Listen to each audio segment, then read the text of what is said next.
keessatti wanti kuni fakkeenyaaf maqballeessiidha kuni miti haati faaxillee haa ta'u inni haa ta'u waan baay'ee dubbataara viidiyoon kun miidiyaa kanarra olii gaddeema waayifaa mana keetii fayyadamee mucaan kun akkana gochuu jira atiin you have the right to stop him dhaabuu ni dandeetta miti nama kana wal bira jirtaati Ustaaz Ahmadiin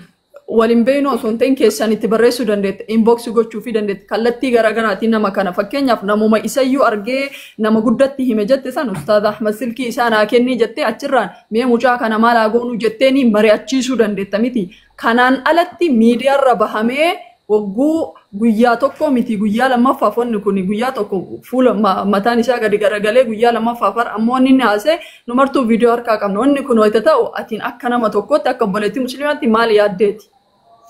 Ansin jedhe bar Ramadan sigachuu bara Ramadan sigachuu danda'u nama afurii walitti arganne raayisa sigacha Ramadan gaafa inni astaayee arrabsan illee ani biran jiru wallahi ka rabbina argu maaliif akkana gootee inna achini oy haati manatti goleetti di ansin beekulle assalamu alaykum bagana gaya bishalal dubbini nabi kenna maami oftennaan ta'e dhufte disanii ta'e dhufte haasayanii jedhan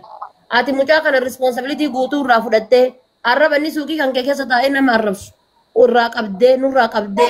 responsibility irraa fudhattee waraqata irraa sirreessite no waraqata irraa sirreessitee sigalee waraqata irraa sirreessitee waa hunda xumurtee mallaqatti isaa waan kuma dibba shani kuma dibba fuunkeen kana sittiin kennan rakkoon qabu sigalee garuu achi keessa taa'ee mucaan akka abshadhaa wayii akka nama sheexani mataarra qoree wayii guyyaarraa guyyatti gabbaheetiin asirraa maqaa nu balleessu hin barbaannu sigalee namni nu durqee nu gargaarse tokko hin jiru jaalanneeti kan gargaarsifne jechuudha garuu namni kun obsa barbaachisa dheengadda birri dibba shanii harka fuunee kennineefi haa itti fayyadamu jedhee kenneefi mallaqa sanillee saasan fuudhee itti kennuu hin danda'a abbaan barbaade quba kaayee keessaa fudhatu garuu hora isaaf yaannoo bira qabne namnummaa waraqata isaa sirreessu kun eenyu tokkoffaa waraqata bichaa irraa sirreessiti moo obbira dalasiifti argite maqaa isiitiin deemee bakka barbaade akka dalagatu gallakkifti moo obbira dalasiifti mucaan biyya galee jedhe erga mucaan biyya galee mucaan sun eenyu gaafii barbaachisaa jechuudha amma sare deebee ka oolu sibira malee ka galu bakka biraati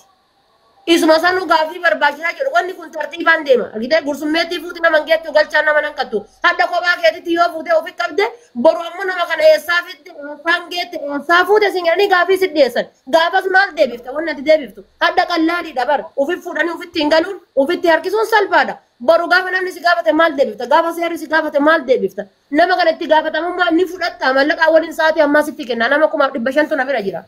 isin birallee nama jira asillee nama jira nama kana kun darratti itti gaafatamummaa nama kanaa ni fudhatta mallaqa ammaan tana sirra gala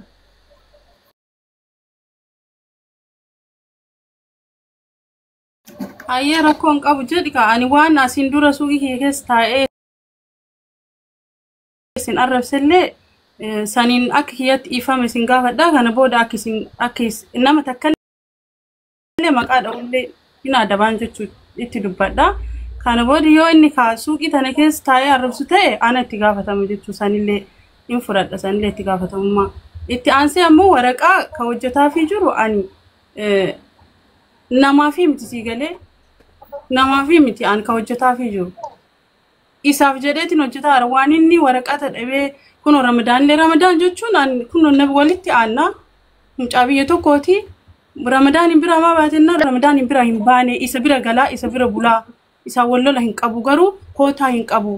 kanaafuu yoo koota waan hin qabneefi deemiti nama koota qabu soqadhu ID kee hojjetadhu naan jedheen jennaan abbaan mana kiyyaati walii gallee jammarreef birri isaatiin sii galee karaama birri 4,000 irraa ka isaas birri 4,000 karaama irraa kaasisnee birri 3,000 asii walii qabne apply irraa goone jechuu sii galee kana boodallee ka jiru an mas'uulummaan fudhadha waan sodaadhu tokko hin jiru mas'uulummaan fudhadha aha mas'uulummaan fudhadha mallaqa isaan ittas kennaa waa hundaan sirreessaa fi haadhallee abbaallee itti taa'ee jiraatu mas'uulummaan dhibbatti fudhadhaan namni biraatti osoo hin dabriin hin duratti ati hojiillee itti goota mattaawaqaallee hin fixxaaf birri jiru mara sirriitti dabarsina waan hundaa ofii itti gaafatamummaan fudhatte. Rakkoon qabu hojiillee ana galchaa giddeetaadha suni. Itti gaafatamummaa fudhatanii jala sararuun duratti seera asilaas keessa cabse kan inni dura fudhatee bakka bu'uu qaba kaa waan ajaja keessanitti amma maaltu jira beektanii jiran assalaamu alaykum assalaamu alaykum sirratti waa'ee isaa isiin itti gaafatamummaa eega fudhatte She gonna go to isa sirreessuun isirra jira si galee. Sirraa jedha mucaa yoo itti himamee ammatti himtan malee deebi'ee loonti illee cabuu danda'a jedha. Wanta kanallee ariifachiisaa isin waan jiru waan ta'eef wanti kun dafee sirraa inni illee gara tokkicha deebi'a. Amma wanti inni eegee fi mucaa kana walii hidhu bar maallaqa isaatti sun akkaawunti irra galuudha. Wanni inni haadha faaxetti illee kenneen jiru Ustaaz Ahmad itti illee kenneen jiru. Wanni jiru takkitti. Biratti malee dunni beekee sila akkanatti haasa'amuu qabu jedha. Waan inni wallaalee kana ammoo inni wallaalee jedhanii isatti ilaaluu qabu kan duraayyuu wallaalmaa isaatti kana fidee miti. Yaa malee sanuma jedhaanii jirra bar isiidha wanni jedhaa jirru. Mucaan anamma osoo haga fedhellee na arrabsa irraan kaayan. Because otoo sammuu qabaate osoo yaadeeti Ustaaz Ahmad nama chaalenjii isaaf kenname adda namni beeka rabbii gaditti mallaqatti amanaa jira barnama muraasatu rabbitti amanaara irra furra dabarsee isaa kenne san gaddeebisee deenga dahattu jedhee narrabsu irra tarree dhiifne as garagalee mallaqa kiyya fiddan malee jedha mallaqni sun hagamtu guunamee fi hagamtu guuramnee fi waan inni quba qabu tokko hin qabu jechuudha eenyu akka kenneef eenyu akka hin kennineef isinii galee Ramadaan gastiidha miti hundi namaayyuu kophaa kophatti ergatee mana banatee gattuttee laaltu laayiviidha bar malee namni mana banate tokko hin jiru jechuudha gastii walitti erganne laayivii walitti erganne gastii nama jaha walitti laayivii walitti erganne gatii kana ta'eefi responsibility guutuu irraa fudhatta taanaan ammallee sittiin kennama waan mallaqa san rabbii jecha guurreef nu rabbii jecha waan guurameefi malee waan argaadhaaf namaa guurame yookaan waan kana yookaan isallee azabnuu yookaan irra uf laallu miti jechuudha fudhadhu isiin tana fardillee kana warri waa jettanii yoo jiraattan luuluuf Ustaaz Ahmad illee kun jettan yoo jedhaani mallaqni itti haa kennamu ananarraa haa bu'u. Yaa Ustaaz Ahmad dubbachuu keetiin dura maallaqa miidiyaa irratti guurame dabarsiif kasi bira jiru jechuudha.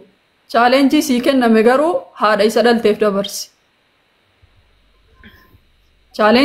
Chaalenjii Jiddaa Travel Agency siif kenne haadha qaba waan ta'eef haadha isa dhalteef dabarsi kun yaada mataa kiyyaati yaada kee jijjiiruu dandeetta. Maallaqa si bira